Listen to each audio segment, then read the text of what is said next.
एका निष्पाप माणसाला कशा पद्धतीनं मारलंय, आपल्याला न्याय घ्यायचा आहे का? तर मी विचारतोय, आपल्याला न्याय घ्यायचा आहे का? आपल्याला न्याय घ्यायचा आहे तर आपण फक्त न्याय मागणारे आहोत. न्याय देणारं कोण आहे? इथलं सरकार आहे. तर आपण सगळ्यांना विनंती करायची आहे. मी विनंती करतोय मुख्यमंत्री साहेब आणि 2 उपमुख्यमंत्री साहेब. मी खरं तर आज वेगळं बोलणार होतो, पण आता मला महत्त्वाचं कळलंय की इथं बऱ्याचशा लोकांना ही गोष्ट माहीत नाही की तिथं बीड जिल्ह्यात नेमकं घडलंय काय, तिथली कायदा व सुव्यवस्था नेमकी आहे काय, आणि हे याचं कारण आहे काय, हे आपल्याला कुणालाच माहीत नाही. म्हणून मी बाकीचं सगळ्यांना सर्वश्रुत आहे, सगळा घटनाक्रम माहीत आहे, परंतु तिथली शासन व्यवस्था, तिथं जे काही राजकीय आश्रयापोटी काही कामं केले जातात, राजकीय पाठबळ कोणत्या कामासाठी दिलं जातं, आणि एका गरीब सरपंचाला, एका सर्वसामान्य कुटुंबातल्या माणसाला, एका समाजसेवकाला, एका गरीब कुटुंबातील सगळ्या परिवाराला, एका छोट्याशा गावात एकदम सुखासमाधानानं आणणाऱ्या माणसाला कशा पद्धतीनं संपवलं गेलं, कुणामुळे संपवलं गेलं, याविषयी मला बोलणं महत्त्वाचं वाटतंय. तर माझे हात जोडून विनंती आहे, मी न्यायाची भीक मागतोय. मुख्यमंत्री साहेब, उपमुख्यमंत्री साहेब, तुम्ही आज एकदम गांभीर्याने ही गोष्ट घ्या. 28 मे 2024 ला ही पहिली घटनेची सुरुवात झाली. एका उच्चपदस्थ व्यक्तींना, आवादा कंपनीच्या दोन्ही मॅनेजर आणि स्टोअर इंचार्जला अपहरण करून याच लोकांनी एका काळ्या कलरच्या स्कॉर्पिओ गाडीमध्ये घेऊन गेले आणि अपहरण करून त्यांना जे काही त्यांची काही मागणी असेल ती मागणी पुढं झाली का नाही माहीत नाही, परंतु या गोष्टीची दखल घेऊन त्या कंपनीनं 29 मेला यांच्यावर FIR दाखल केला. परंतु त्याच्यात ज्या दोघांनी अपहरण केलं होतं, एकाच व्यक्तीचं त्याच्यात स्पष्ट नाव आहे आणि एक इतर आरोपी आहे, त्याचा कुठंही तपास झाला नाही. म्हणजे आरोपीला कळून चुकलं की आपलं काहीही होत नाही.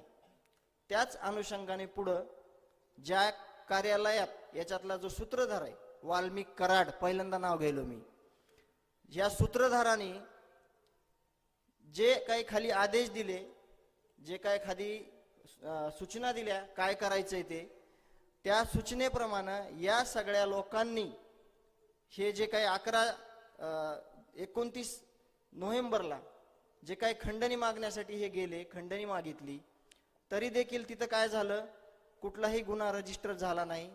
हे सगळे लोक पोलीस स्टेशनला गेले, पण तिथं कुठलाही गुन्हा झाला नाही. आज मला हे म्हणायचंय की जर जिथल्या तिथं सगळे गुन्हे नोंद केले असते तर पुढच्या घटना झाल्या नसत्या. एवढ्यावर हे लोक थांबले नाहीत. 6 डिसेंबरला महापरिनिर्वाण दिन होता, त्या दिवशी हे परत लोक, या टोळीतले हे 8 जण हे परत आवादा कंपनीवर आले. परत एका दलित बांधवाला अमानुषपणे मारहाण चालू केली. तो किंचाळत होता, तो लाठ्याने मार खात होता. म्हणून गावातल्या एका व्यक्तीने फोन केला संतोष अण्णा देशमुख यांना की अशी इथं घटना घडली आहे, इथं या. तो सोडवायला गेला. भांडण सोडवताना ह्याला मारलं. गावातल्या लोकांनी त्या आरोपींना म्हणजे हातापाई झाली. तो अशोक सोनू नावाचा दलित बांधव हा दुपारी 1 वाजेपासून ते 10:30 वाजेपर्यंत पोलीस स्टेशनमध्ये भीक मागत होता की माझा FIR घ्या, माझी म्हणजे माझा जी काय मला शिकायत करायची आहे, जे काय मला FIR द्यायचं आहे ते घ्या. तर घेतली नाही. का घेतली नाही? तर यांना हे राजकीय पाठबळ मिळालं होतं. ह्या जे 1 नंबरचा आरोपी आहे, बीड जिल्ह्यात अशी गोष्ट आहे की आरोपी सांगल त्याच्यावर FIR होणार, आणि आरोपी ज्याच्यावर नाही सांगल, म्हणजे ज्या गोष्टी आरोपी सांगल त्या गोष्टी या आमच्या बीड जिल्ह्यामध्ये आतापर्यंत होत होत्या. मुख्यमंत्री साहेबांनी जे कर्तव्यदक्ष कावत साहेब आहेत त्यांची नेमणूक केली, परंतु खालची लोक अजून तसेच आहेत. ती अॅट्रॉसिटी घेतली असती तरी देखील हा गुन्हा घडला नसता. आणि संतोषांना तिथे गेले म्हणून वरून आदेश आला. वरून आदेश काय स्वतः दिला नाही, यांना राजकीय पाठबळ आहे. याच्यातून मला एक सांगायचंय की जर जिथल्या तिथं गोष्टी झाल्या असत्या तर ही घटना घडली नसती. घटना घडल्यावर सुद्धा बघा तुम्ही, मुख्यमंत्री झाले, उपमुख्यमंत्री झाले, मंत्रिमंडळ स्थापन झालं, आणि आता परत 2.5 महिन्यानं तोच घटनाक्रम चालू झालाय. जी गोष्ट पहिल्या दिवशी करायचीच नाही ती केली आणि 2.5 महिन्यानं ती काढली. त्याच्यामुळं समजून घ्या, मला काय म्हणायचे ते राज्यकर्ते सगळे जे काही उपमुख्यमंत्री आहेत, मुख्यमंत्री आहेत, की आत्ता तरी सगळ्या गोष्टी जिथल्या तिथं करा, जेणेकरून आमच्या बीड जिल्ह्याला न्याय भेटेल आणि आम्ही कुठंतरी तिथं सुखासमाधानानं जे काही राहिलेलं आयुष्य, आज देखील सगळं वातावरण भीतीयुक्त आहे, खूप भयानक पद्धतीनं तिथं आहे. आणि आम्ही कुठपर्यंत लढणार आहोत? आम्हाला सगळ्या गोष्टीची एक खूप मोठ्या प्रमाणात भीती आहे. यांचं खूप मोठं जाळं आहे गुन्हेगारीचं, खूप गुन्हेगारी वाढलेली आहे. त्याच्यावर प्रामुख्यानं सगळ्यांनी विचार करावा.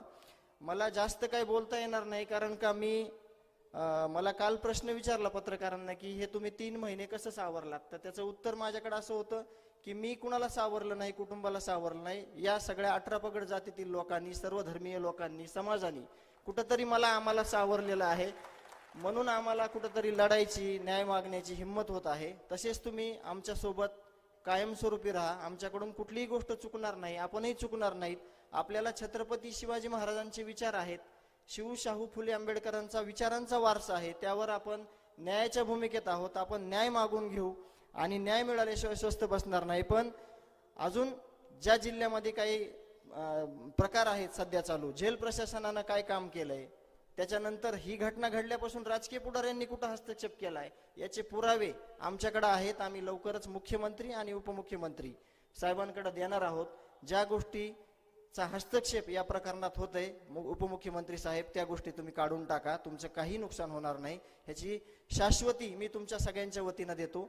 तुम्ही सगळ्या ज्या घाणेरड्या गोष्टी आहेत त्या काढून टाका. तुमचं काही नुकसान होणार नाही याची मी खात्री तुमच्या सगळ्यांच्या वतीनं देतो आणि थांबतो.